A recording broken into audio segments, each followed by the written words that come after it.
Welcome to the Age is Irrelevant podcast with your host, Helen Fritsch. Helen is a 60-plus, lifelong competitive athlete, flight attendant, published fitness model, writer, IFBB bodybuilding pro, and certified wine specialist who believes that your age is irrelevant to pursue goals, dreams, and desires. Are you a woman in her 40s, 50s, 60s, and beyond who still has a burning desire to pursue a dream or a passion? Are you thinking about starting a new chapter in your life, but you're hesitant, thinking that you might be too old or just don't know where to begin? The Age is Irrelevant podcast is a podcast devoted to women who want to defy the odds, smash barriers, and redefine happiness and success after 40. It's time to make a difference. There is no need to dread blowing out that added birthday candle every year. A new movement is slowly taking momentum, where being over the hill just isn't relevant anymore. Age labels are being thrown out the window, and women are rediscovering the strength within themselves to make a difference, not only within their own lives, but also touching and inspiring the lives of other women. Join Helen as she and her guests discuss all aspects of aging after 40 and how to make the aging process and those twilight years more rewarding, exciting, and fun. Hello, and welcome to the Age is Irrelevant podcast. I'm your host, Helen Fritsch. This is episode number 83. Now, today I'm interviewing 55-year-old certified life coach, Kwavi. Yes, she likes to go by Kwavi. Now, Kwavi is an author, a motivational speaker, and a lifelong member of Team Have Fun. And you'll definitely see the Team Have Fun as we go through our interview. She's on a mission to empower millions of women in their 50s and beyond to create the life of their dreams and change the world for the better. She's a blogger with the Huffington Post and Thrive. She's been featured on CBS, NBC, ABC, Best, Self Magazine, and the Atlanta Journal-Constitution, and you can spot Kwavi a mile away from her $1 million megawatt smile. She's upbeat, and her happiness is contagious. She uses powerful tools and empowers knowledge upon women to take control of their lives on their own terms and embrace this next chapter as a fascinating and exciting journey and the best chapter. We need positivity in our life, and Kwavi definitely fits the bill. I know you'll enjoy this interview. Here we go.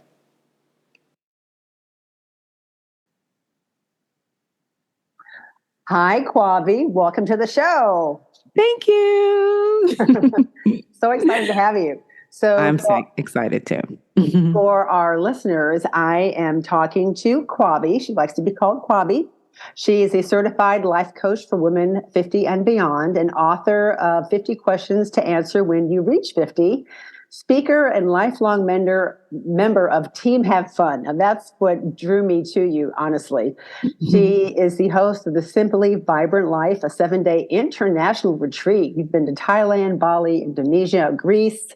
I'll be anxious to hear about your next destination and what that entails. You're the host of the YouTube show called 50 Shades Over 50 on Kwavi TV. You're currently Miss Classic Georgia Global Continental 2022. Mm-hmm. And I love the fact that you and your clients have praised you for your motivational fun style. Simple yet practical suggestions which inspire women to take action in the process and thrive and shine in midlife. Yes. You are a blogger with the Huffington Post and Thrive, and you've been featured on CBS, NBC, ABC, Best, Self Magazine, and the Atlanta Journal-Constitution. So again, welcome. Thank you. I'm so glad to be here. Thank you so much.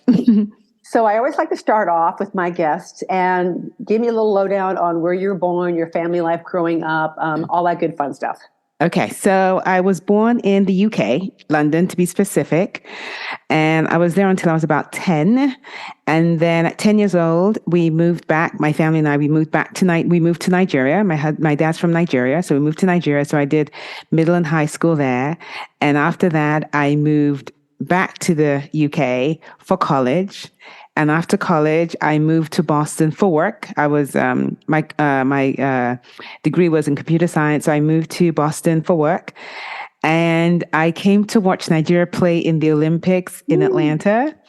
And as soon as I was here for like a long weekend, and I was like, oh no, I'm moving. And so I went back, I went back to Boston, got all my stuff, put in my resignation, applied for jobs. IT was, I had like three, offers by the time I got there, and then moved to Atlanta. And I've been in Atlanta ever since. So I'm married. I've been married for 22 years. I have two boys, a 20-year-old and a 17-year-old. In a nutshell, I guess. I hope I covered everything. Okay, and now we're done. But let's go back and kind of get into that. So, growing up, what were your interests growing up? So I loved dance. I loved dance. I loved gymnastics. And I loved speaking. And so very early on, I was always kind of tagged by my teachers to be the narrator for different plays and things like that. And I enjoyed it. I was never shy. I wasn't a shy kid. No, that was not me. So I'm like the one who would come up and be on stage. And, I did debate at a very young age. So I love those types of things. Those kind of things interested me. And I had a dad who believed so much in me. I call him my first love because he was a person that told me you could do anything. And so that instilled in me this sense of fearlessness, like, okay, I want to do this. I'll do it. I'll try it. And so that kind of, I guess, encouraged my sense of adventure. I love that. And what about your dad? What kind of interests did he have? He was more of a thinker, but he was also really organized. Like if they had events, he was the one that would always organize the parties and things like that, which is so interesting because I now kind of do that now for the family. Like I'm the one that organized the vacations. I organize the reunions, and now I do retreats for women. So I guess he passed that down to me, and now I'm doing it for others. That's awesome. Did you ever have an interest? When you talk about being interested in sports, did you ever compete in any sports? Okay, so this is the thing. I was never really interested in sports as a young child. I got involved with sports, or rather fitness, I would say, because it wasn't really sports, in my 20s.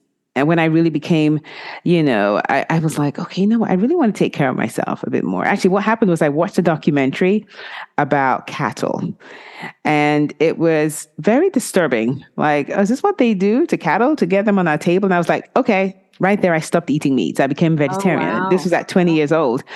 And I was in college in the UK at the time. And so it just put me on this journey where I started investigating every single thing I put in my mouth. So I stopped eating chicken, beef, pork, sausage, everything. I just stopped all that. And then I also stopped drinking fizzy drinks. I stopped drinking sodas or anything like that. My drink of choice back then was just Avian water or Perrier. That was what I drank. I wouldn't drink anything else. And it was kind of interesting because in college, most people are drinking and having fun. And I was like the oddball, but I'm like, no, I want to do this. And what ended up happening was like a year later, people started noticing, like, what are you doing? You look different. And so I'd make meal plans for my, classmates. It was so funny. When I think back to it, it's like, wow, and that kind of got my interest. Yeah. And it was exactly because no one was really doing it. And then through that, because I now started paying attention to my diet and what I was eating, and I started looking at, okay, fitness is another part of this. Let me look into that. And then I started exercising. For me, it was like, weights. That was my main thing. And then, aerobics was popular then. So I would do all of that. And then in my 40s, I decided, I'm going to do a marathon. And what was funny was I wasn't a runner. And I didn't know until afterwards that most people who do a marathon normally start with maybe a 5K or a 10K or a half marathon. I didn't know that. I did it. Actually, I did it because I wanted to raise money for childhood obesity. So I was like, okay, they're doing this, I'll do it. And, so I did that. And then it was later on when people said, oh, what other races have you done? I was like, this is my first race. Like, your first race is a marathon? I'm like, really? So that was kind of interesting. Gosh. I know, right? Did you train for this? How far? Oh, yeah, I did. Oh, yeah. No, see, when it comes to stuff, I prepare. So, oh, yes, I trained. Like I followed it. I was like a rule follower when it came to that. Because I'd never done a marathon. So I wasn't going to go out there just non-prepared. I was prepared. I had a specific schedule that I followed. And yeah, I did it. That is incredible. I ran track in high school and college. And wow. I did a half marathon, and I hated every step of the way. I placed second. I did really well, but yes. For you just to decide to do a marathon and you've never run before. That's gutsy and incredible. Yeah, but I think it was naive of me because I didn't know. So I was like, I'm going to do it. And then realizing later and after speaking with other runners, they're like, well, most people kind of start with maybe a 5K or a 10K. I'm like, I didn't know that. Yeah. How did your body feel after the race? So this was interesting. After the race, it was kind of like, I felt like I kind of I was on a high and then I came down from the high. And then I took maybe like a week off to rest. And then when I tried to I started my workout again on like the 8th day. And my body acted like I'd never worked out before. And I was like, what is this? Wow. I'm like, how could you forget so soon? But it was interesting. And then I did another marathon after that. And that was it. I just said, you know what, 2, I'm done. And then I just kind of focused on half, 5Ks and 10Ks. And then I stopped completely when I was about 47 because my knees started hurting. And I was like, okay, you know what, I'm not doing this anymore. I want to preserve my knees. And so now I just do regular workouts where I just lift weights. Mm-hmm. Awesome. And that's what I do too. Yeah, I know. You're a fitness champion. So let's talk about, you're so bubbly on social media. I just love your presence. Thank you. You're always smiling. You're always moving and jumping, doing whatever you're doing. You're always totally engaged, which I love. So how did you fine tune this gift of gab? And what made you decide to become a motivational speaker, a woman's empowerment coach? Yeah. So in my early 40s, I was a weight loss coach. Like late 30s, 40s, I was doing weight loss coaching. And I enjoyed that. And I was good at it, but I didn't love it. And when I was about 47, I said, I'm going to be turning 50 soon. Let me at least speak with other women who are in their 50s and over and get some advice. And so I sent out a survey, really excited. I'm like, okay, I'm going to send out a survey to these women. Let's see what they'll have to tell me about being 50 and beyond. And the responses started trickling in. I was really happy to see them come in. And I started reading them. And my excitement quickly changed to disappointment. And disappointment quickly changed to heartbreak. 80% of the women describe themselves as invisible. Oh. And I was like, whoa. I'm like, what is this? And so I decided to, consult my trusted friend, Google. I'm like, okay, let's put this in, invisible woman. And invisible woman syndrome popped up. And it's a thing. Oh my gosh. It's a thing. Like women over 50, they use that to describe women over 50. And I thought to myself, what? And so, when I was reading those words, all I could hear was, Kwavi, you can make a difference. You can be the change. And it was there and then I decided, you know what? I'm going to do my part in helping women be seen, feel, valued, and heard in this new age that they're in from 50. I like to say 50 to 99. Like, we need to be seen because we still have a lot to offer. We have a lot of wisdom. We have a lot of experience. This is not the time to kind of shrink into the shadows. This is time to share your gifts. And so that kind of started me on my journey. And so for me, it's like, I want to share this message with women. And I've always been someone who from elementary school, really, I was always the one speaking and doing all these different, even when I was in Nigeria, I was on the TV show in Nigeria. So I've always done things like this. So for me, speaking was easy. What I had to learn was the coaching aspect. So I became a certified life coach. And so now I use those skills to help women. No, I think that's amazing. And you're spot on about people, especially women over 50, not being seen, not being heard, not being valued, for sure. Mm-hmm. And I just want to change that because I know we live in a very youth-obsessed society, but we still have a role to play in all of this. And we can help the younger generation too. Well, no, I agree. I mean, it's like you get to becoming, you hit that mid-century mark. And, and for me, I've always celebrated turning 40, 50, 60, now 65. But for me, I took all that experience, all that value, all that knowledge, all that heartbreak, all those trials and tribulations. And now I am using all that knowledge past 50 to, improve my life, yes. Make my life more valuable, exactly. more fruitful. Yes. And I'm actually trying to, as you probably are too, on social media, show other women 50 plus, 60 plus, whatever, you can still work out. You can still Thank you. program. You Yes. can still, pursue your goals. My tag is age is irrelevant. And that's pretty much in anything that you do. You don't have I agree. to be an athlete. You can be a voracious reader. You can be, I just recently did a podcast interview with a world record holder power walker, and she's 64. I love that.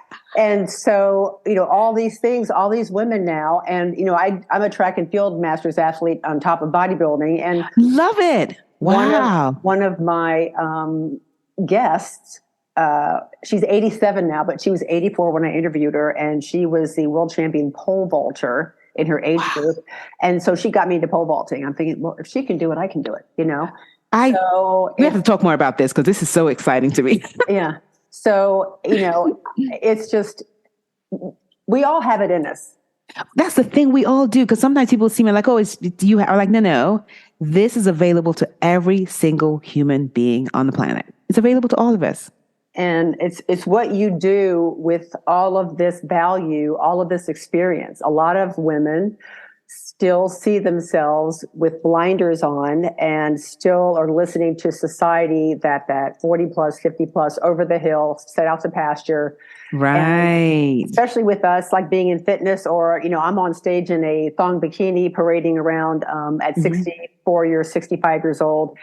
If somebody would have told me that 30, 40 years ago, I'd be like, yeah, right. But there's so much stigma attached to our age group. Yes. And you can't wear this. You're not supposed to do this. Exactly. So when I come across women like you and come across women like Yolanda, who's the world champion power walker, I just think, or even like Flo, who's the pole vaulter, there's so many women out there who weren't athletes and didn't even start until they were in their 50s or 60s, or just like you. And it's just amazing that the power and the potential that we have, if it's allowed to be unsurfaced. Oh my word. I say it all the time. This world would be so different. It would be so different. It really would. And that's my goal. Like giving women a glimpse of like the possibilities. Like I want fewer women to get to the end of their lives and say, oh, I wish I had done this. I want more women to say, you know what? I did all I wanted to do. Like I'm good, as opposed to thinking, oh my goodness, I wish I had done that. No. And I actually I'm writing an article for a women's, it's called Pro Age magazine. You should. Yeah, I've heard of it. Yeah. So I'm a contributing author, and my next article's coming out in March, but it's all about should've, would've, could've. Yes. And it's all about obtaining our goals. And why is it so difficult to obtain our goals? Yeah. And I think also one of the reasons why I think it is difficult is we listen to this messaging outside of us. And then that messaging also gets into our own heads. And so you have it on replay in your own mind. And all of a sudden you start to believe it. But the thing is, thoughts are not always true. You can challenge your thoughts in your head. But sometimes we get so used to not challenging them, we think it's just the truth. So. No, that's true. I'm a firm believer in just kind of following my own path. And if I want to wear a certain thing, or if I want to do cartwheels down the street, or do whatever I want to do, I'm going to do it. And I'm not thinking about, I'm 65. Is that appropriate? And that's not, that's not my gig. Yeah, I'm with you on that one. I can tell it's not your gig. Nah, not mine. I'm like, I am going to live my life the way I have it planned. And it's not going to be, some people are not going to like it. And that's okay. I'm okay with that. Yeah, no, that's definitely okay. And they can, follow their own path and have their own journey. But they're going to be one of those people at the end of life to think that maybe they have regrets, or maybe they didn't accomplish everything that they wanted to accomplish. Yeah. But let's talk about your coaching programs and your retreats. I mean, that to me is really exciting too. Yeah. So I love coaching women. And the reason why I love coaching women, it allows me to show them how their brain is working and how they can use their brain against themselves or for themselves. And so that's why I love coaching. And so I normally coach one-on-one with clients or in a group. I have a group community called Flourish. And, you can be in that community, or, some women are more private. They just want, have one-on-one coaching. And I do that also. So I work in those containers, and also through my retreats, which I absolutely love. I love retreats because it allows me to be with them in person. Because with the one-on-one coaching, it's on Zoom. My online community Flourish is also on Zoom, but in my retreats, I'm in person. And so it's just so amazing. The energy, it gives women an opportunity to focus on themselves. No spouses, no kids, no pets, no work deadlines. It's just them. They're just there. And they're able to really just be with themselves. And for a lot of them, they haven't done that in years. Even when they plan vacations, they're probably doing it with a family. And so when they come back from the vacation, they need a vacation from the vacation. Mm-hmm. But this is just focused on them. I normally rent a beautiful villa. I get a private chef. They're picked up from the airport. It's like everything is taken care of. And it's just your destinations. Oh my gosh. That's all part of it, because I want them to feel feel pampered. I want them to feel special. So I normally choose exciting locations with beautiful views like Bali and Thailand. And we were in Greece in September. Love Greece. So yeah.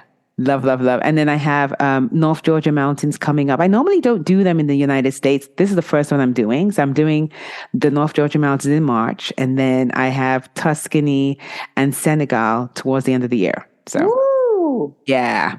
Wow. Fantastic. Yeah. I freaking love that. And so your YouTube show, which I love, 50 Shades of Over 50. Over 50. Yes. Let's talk about that. Yeah, I created that because I wanted people to see, and really I wanted other women in their 50s and over to see that women 50 and over are doing amazing things. And so I wanted that as a source of inspiration. Like, I interviewed a lady the other day. She's 51 years old and she's in medical school. She started medical school at 50. Wow. I have another lady who she's in her 70s. She just started learning jiu-jitsu. So now she's doing tournaments all over the world.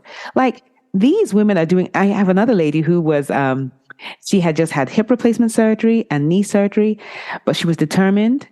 And she climbed Mount Kilimanjaro after all those surgeries. So, wow. See, that's on my bucket list too. Yeah. I want women to see that these are ordinary women doing amazing. The one I just published is a friend of mine who in her 50s decided to teach herself art. Now she has a career doing art, and she makes a living out of it. Like, they're in $1 million homes. They're in commercial buildings now. She's starting in her 50s. She's only 54 now. I mean, and she started a whole new career. Mm-hmm. And so I started that show just to showcase those types of stories, because I know one thing, the media is not going to showcase our stories. So we have to do it for ourselves. So I'm like, okay, I'll be the person to do that so that I can share these amazing stories of women doing inspiring things so that other women in their 50s and over can say, oh, she's doing it, I can do that too.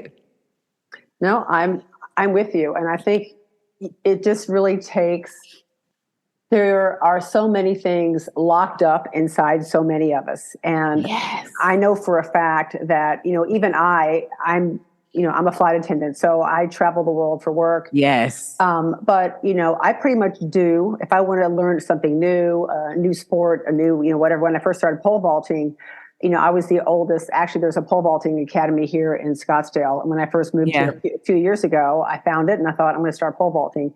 And everybody was like, you're how old? And so, but just to see videos of me running down that runway and then, hitting that pole in the box and then me flipping over this,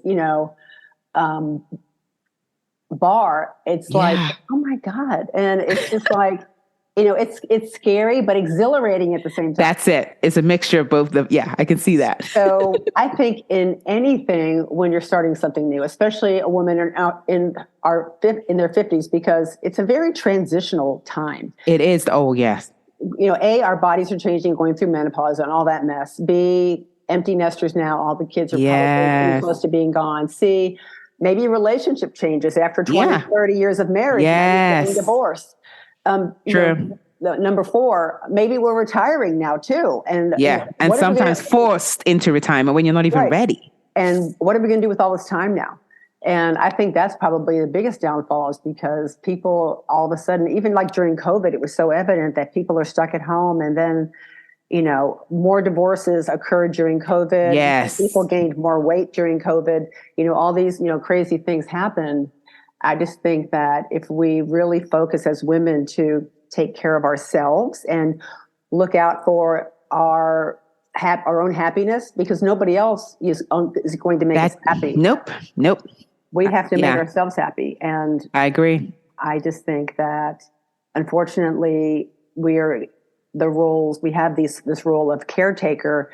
Just like you mentioned earlier, with me being a flight attendant, I fly into Orlando and I see all these families and I see all these parents with these really young kids, which I'm thinking, okay, at 2 or 3, are they really going to remember this next year or the year after? I don't know. They're spending probably, $5,000 or $10,000 on this vacation.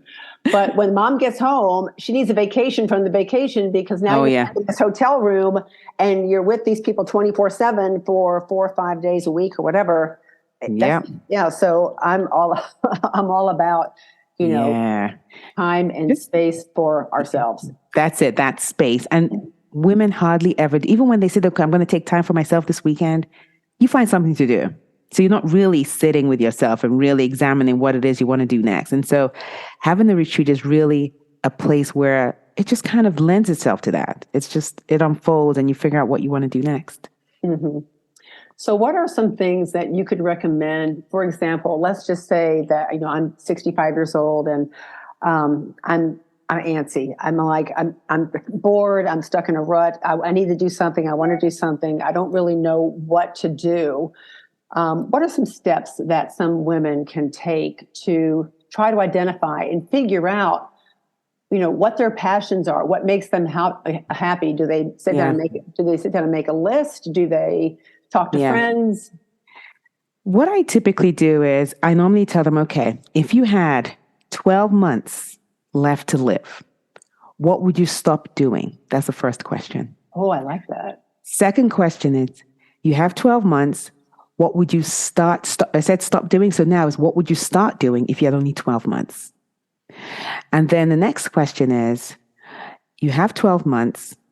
What would you stop caring about?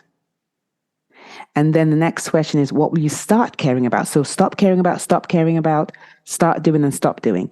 And when you look at it from the perspective of you only have 12 months, it changes how you make decisions.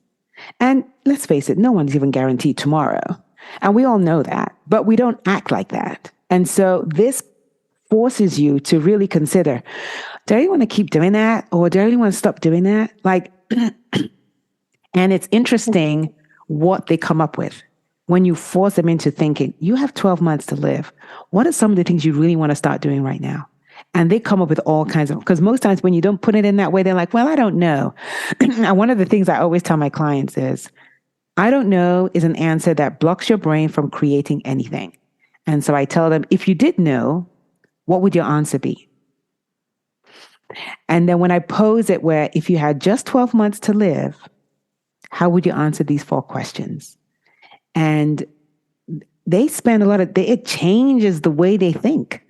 And that's one of the things, that's one of my goals with all the women that, are my clients. I want them to start thinking differently, where they question everything. I don't want them to just accept, oh, they said it's this way. Like, okay, says who? Why does it have to be that way?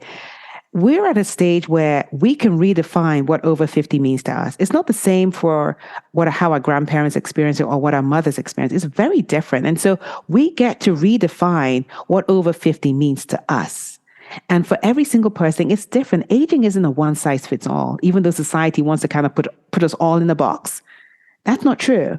We really have this amazing opportunity to do this. And in doing so, we also show an amazing example to the younger generation. So my goal is to be able to empower more women to really step into their own purpose and start living it out. Because I think women fall into 2 buckets. You have women who that don't even know their purpose and like, I'm not sure what that is. And then you have other women who know their purpose And I'm like, oh, I don't sure. I know what it is, but I don't know if I can do it.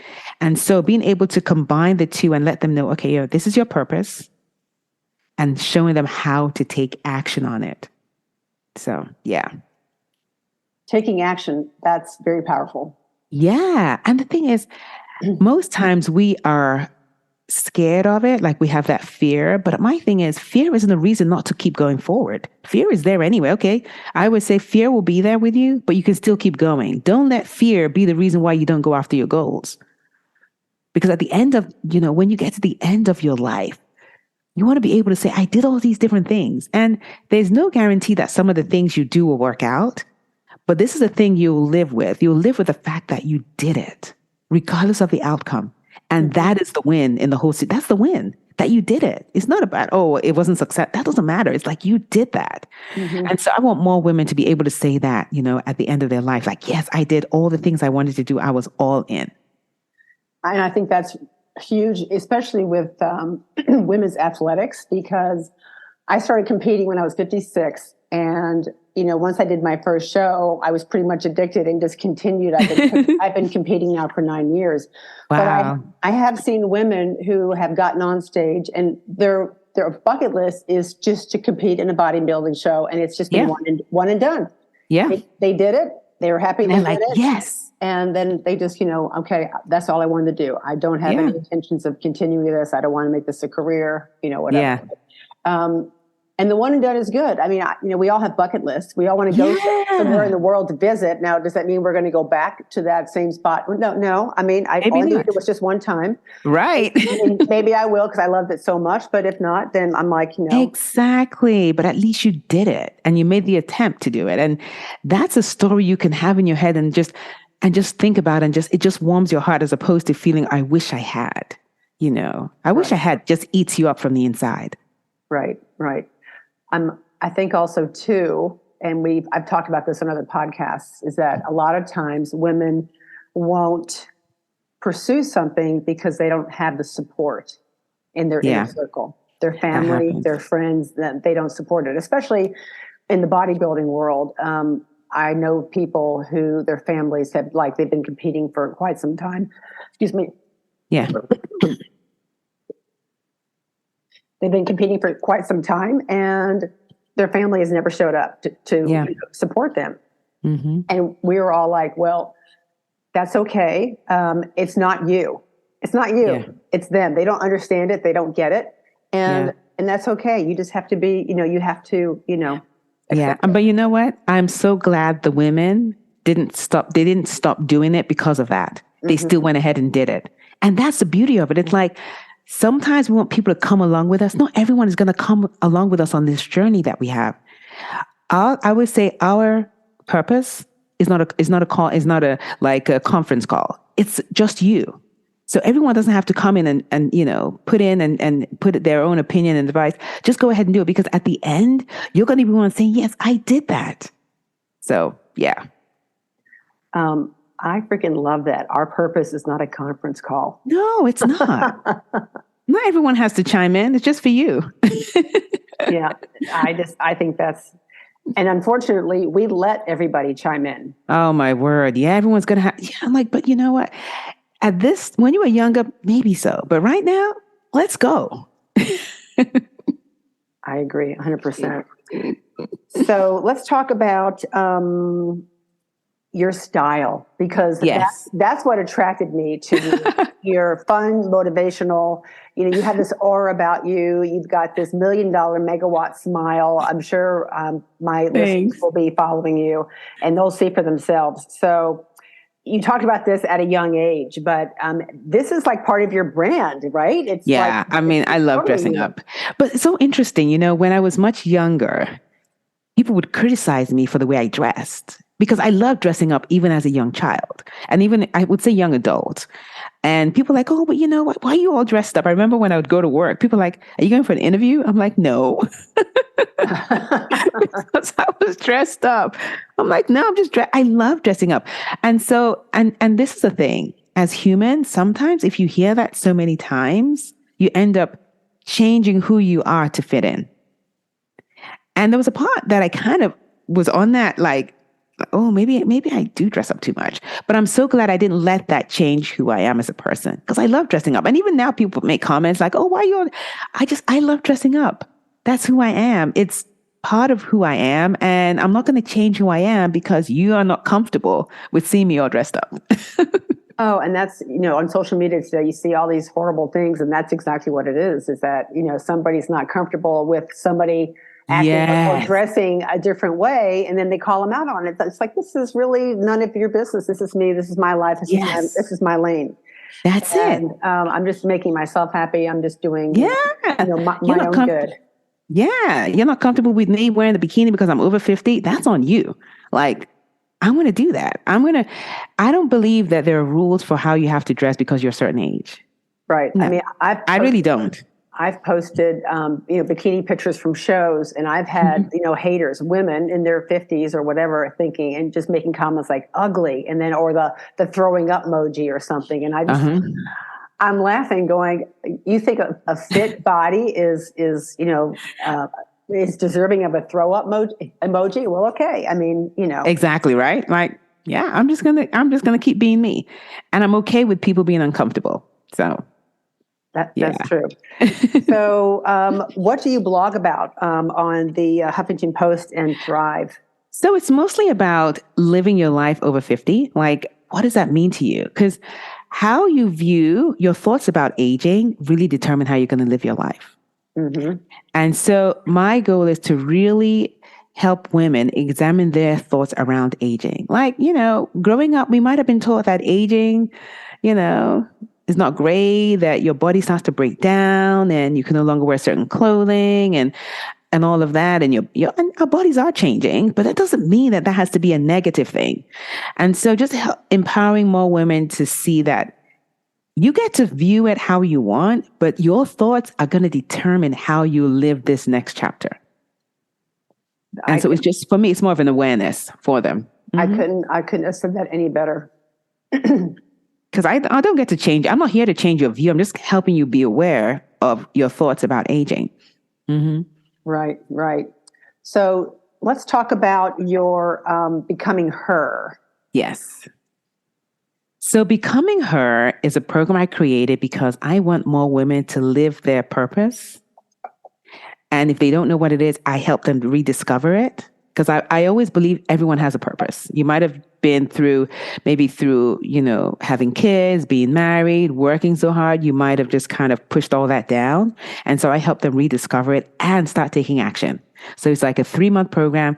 By the end of the program, you would have learned, you would have known, you'll know your purpose, and you'll start taking action towards it, whatever that is. And I let women know that not everyone is out here trying to save the world. Your purpose could be as simple as, you know what? I just want to be able to wear more stylish clothing. Like, this is how I want to dress. Like, that could be your purpose. Like, I want to just change it, because that's just a step in accepting who you are. And then you changing how you dress affects how you show up. It changes everything. And so it could be something as simple as that. It could be something like, oh, you know what? I definitely want to write a book, or it could be some of the sports you talked about. Someone be like, you know what? I really want to do this. Because when women show up as their true selves, everyone wins. Like, when we show up as ourselves, everyone in our inner circle and our community are all affected by it. Like, it makes everyone better when we show up as ourselves. And so for me, my goal is, I really want women to start living their purpose. A lot of women have been suppressing it over the years. And I'm like, no, it's time to let it out. And let's take action on it and start doing that now. Yes, I agree with that. And we see that every day. Every single day. Yeah. So I'm like, no. Yeah. And I think that's why, with you being on social media, and for me, and it's kind of funny. I was at a conference this past weekend. It was a bodybuilding women's only conference here, and it was here in Phoenix, and it was nationwide. I mean, people came in from all over. Wow! And there was a lot of pro Olympian athletes. This was a big who competed, and they were all there to donate their time. And it was funny because I took a picture of, there was 5 of us. One of the gals was 61, one was 62, 2 of us were 65, and then one was 70. Mm-hmm. And wow. I posted that picture on my Instagram page and it had over 2,000 likes. Wow. And it was crazy. And every single comment was so warm and so loving and so empowering.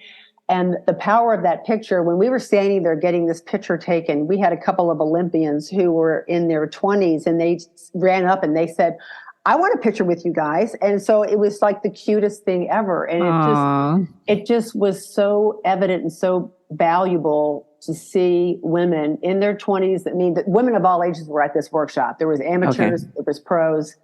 And to see these younger gals come up and want to talk to us and say, oh my gosh, you guys are like leading the pack. And we're so grateful to you, knowing that if we choose to, there were some women there. I've known some women who have been bodybuilding like for 20 plus years. Oh, wow. And that's really hard on your body because of the strict diet and the workout regimen that you have to endure, especially when you're prepping for a show. Yeah. But to see all of this women's empowerment and women, embracing and empowering each other, it was just like you walked out of there like on cloud nine. Because and that's what I want for, can you imagine? And that was just one show. Right? Mm-hmm. Can you think that's unleashed onto the world if more women, and that's because all 5 of you are living your purpose. You know what you're doing in life. And so those younger women saw that and they could see that. They're like, oh my goodness, this is amazing.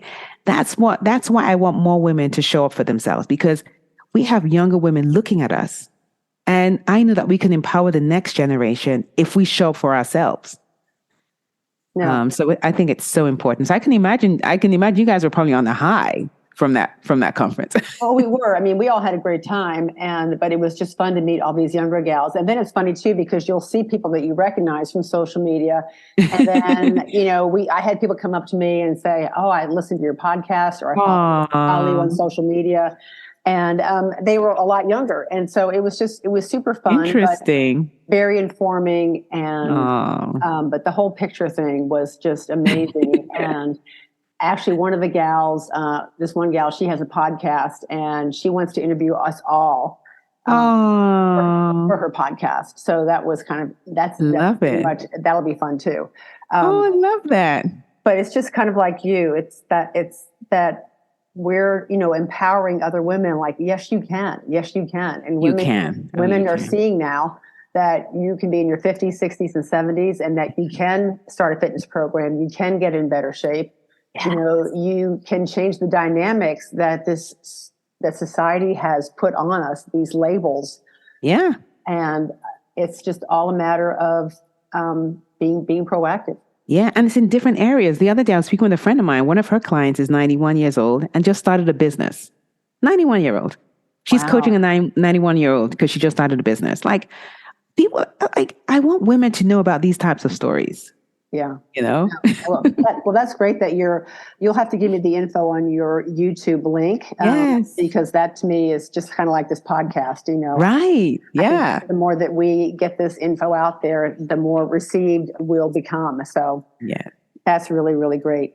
Is there anything that you can recommend for women if they are literally thinking, kind of have that shoulda, woulda, coulda, like, oh, there's just one thing that I've been wanting to do for so long, but I'm too scared, or, I just don't know if I can do it. I mean, we all have that fear of taking that first step, that leap of faith. Anything mentally or physically that they could do to help change the narrative? Yeah. So what I'm going to say, and it's mentally. This is what I always, and I share this with my clients all the time.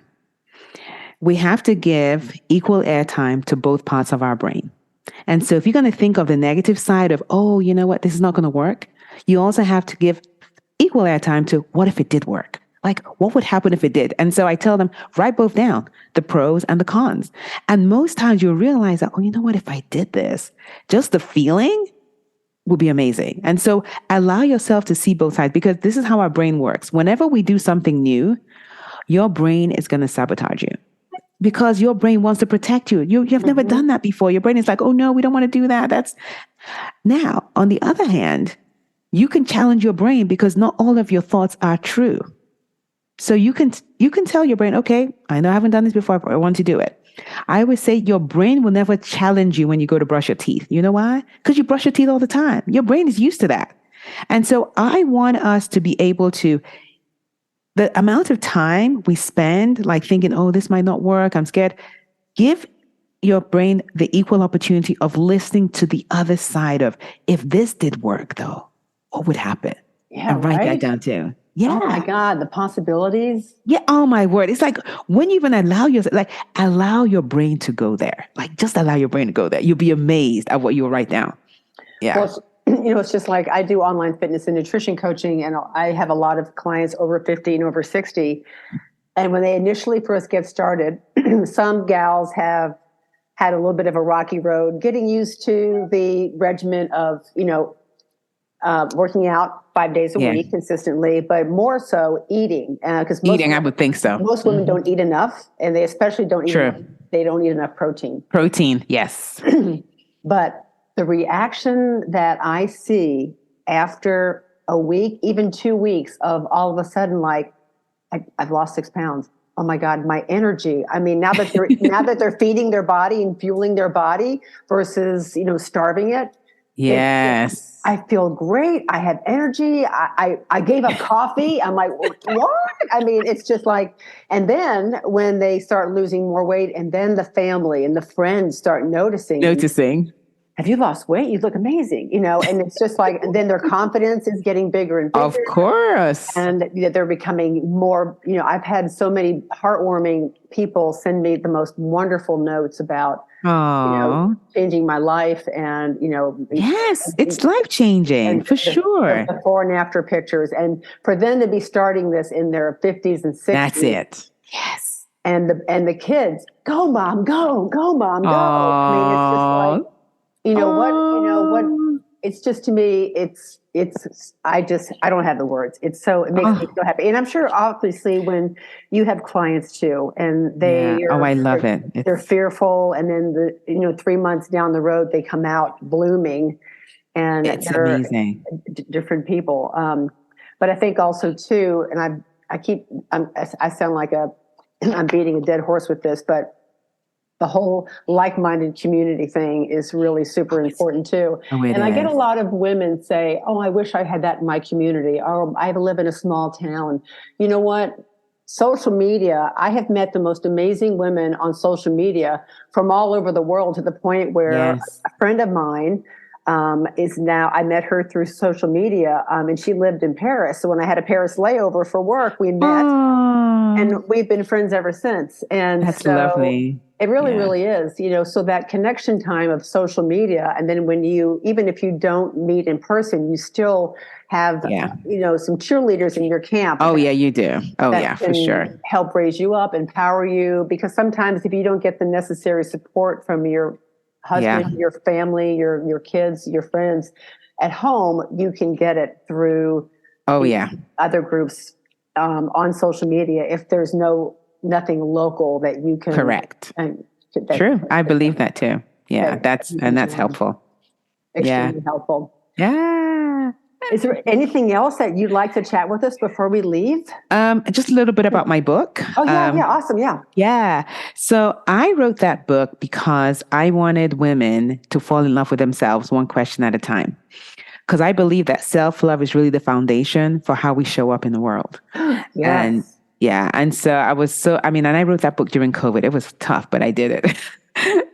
So, and for me, it's more about women being able to ask themselves questions and being able to answer the questions for themselves. Because listen, you are the expert of your life. No one else knows you better than you. And so that just gives women that opportunity to really answer questions and get to know themselves on a deeper level. No, I love that. Because it's so true that it really is the foundation on how we show up. Yeah. And if we don't have, if our thought processes are, negative when it comes to self-love and self-respect, then it's really going to be, difficult in trying to, fulfill our desires, our wants, our goals. It is. There's always going to be a mismatch. It's like something's completely off. Yeah, that's what's going to happen. So until you kind of decide, okay, you know what, I'm going to start. And it's a process. It's not okay, it's going to be always great. No, you start the process. And as long as you're involved in that and you begin to recognize that, you know what, this is who you are, this is who you're going to be, and start to love yourself from wherever you want and start that process, you begin to see things change once you start to love yourself. It just changes everything. You now start to see things from a very different perspective once you love yourself. And then your self-confidence starts to grow. Your self-trust, your own trust in yourself begins to grow. And then you begin to open yourself to so many, options out there. So love it. I agree with you 1,000%, 100%. Where can we find you on social media, on the World Wide Web? Okay, so on the World Wide Web at www.kwavi, so that's KWAV as in Victor I.com. I'm also on Instagram, and you can find me on Instagram at Kwavi, KWAVI_TV. I'm also on TikTok under the same name, KWAVI_TV. And then I'm also on YouTube at Kwavi TV. So yeah, that's where you can find me on the internet. Lots of places. Yes. I really want to thank you so much, because I think women our age now too, you're very insightful. You're just speaking with you over the last hour too. It's just, you've brought out so many things to the surface that women really at our age should be thinking about, because whether we die tomorrow or we die in 20 years, you want to be able to look back and be like, I lived a really good life. I had a great life, versus the whole, I wish I would have done that, or why didn't I do this sooner, or, whatever. So I really think that taking our life into our own hands and finding purpose and drive and determination and perseverance and pursuing what you love and what you want to do and your dreams and goals and aspirations. And what's great about this is that, in my opinion, age truly is irrelevant in anything that you do. Yeah. So if you want to, start hiking with the goal of climbing Mount Kilimanjaro one day, that's amazing. If you want to run a marathon and you want to just start walking/running out in your neighborhood, thinking one day I'm going to run a marathon, it's that first step. That first step is the toughest. Oh my goodness, yes. But once you take that first step, the world is your oyster. Yes, I always say you're not too old and you're not too late. It's not too old. You're not too old and it's not too late to pursue your dreams. It's not. That's true. Well, Kwavi, thank you so much for joining me today. And I hope you have a fabulous time. If I'm ever in Atlanta, I do get Atlanta layovers. How close? Please. Yeah, I'm very close. I'm about 30 minutes from the airport, because I'm in Atlanta itself. And I know the airport is kind of outside of Atlanta, kind of. But yeah. Let me know. That'd be nice. Yeah, I would love to meet you in person. That'd be so nice. All right. I hope you have a wonderful afternoon. You too. Thank you. Take care. All right. I sure hope you enjoyed this interview with Kwavi. I really feel it's important to have guests like this on my show every now and then, because women over 50 need the encouragement, the assurance, and the justification to live the life that brings them the most joy. It's really sad to see in today's society, especially in social media, how women over 50 are bullied, disrespected, and made fun of because they're not conforming to society's norms for that specific age. I also find it really amusing that women are calling out other women for not acting your age or not dressing in an age-appropriate fashion, for example. Aren't we supposed to raise each other up? Kwavi made a great point, saying, don't shrink into the shadows. Don't get lost in the shuffle. Be you and share your gifts. Our purpose is not a conference call. You don't need to let everybody else chime in. And age is not a one-size-fits-all. As women over 50, we set examples to the younger generation. We are role models, giving younger women a glimpse of what is to come. If you're in your 50s, 60s, 70s, and beyond, do you remember your aunts playing with you, going shopping with you, going on trips with you, sharing hobbies or adventures with you when you were young? That would be a big negative no. Now, today, in our 50s, 60s, and 70s, we are hanging out with our children. We're playing with our children's children, our great nieces, our great nephews. These kids want to spend time with us. They look up to us. One of the greatest gifts I ever received was when my 19-year-old nephew told me on his birthday last year that if it wasn't for me, he wouldn't be where he is today. I still get choked up just thinking about it. Kwavi also mentioned that 80% of women consider themselves invisible. 80%. Now, that's really unacceptable. We need to be seen, be valued, and be heard.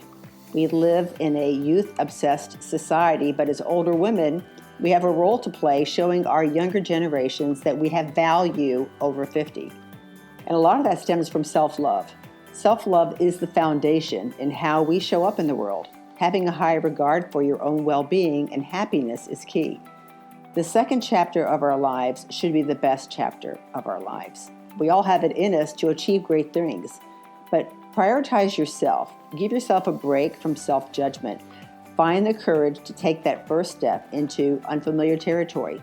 Join a group of like-minded women who share your passions, and go. So many people leave this earth with regrets. Don't be one of them.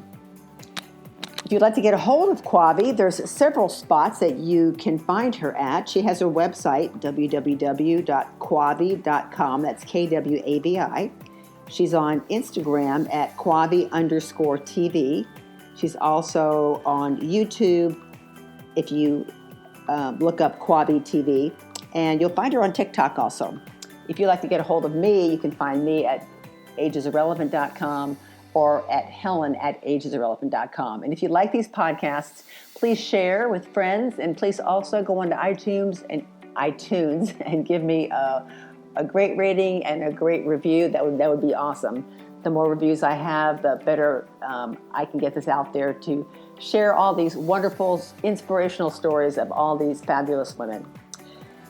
So until next time, don't forget, age truly is irrelevant. And I look forward to chatting with you in my next interview. Take care.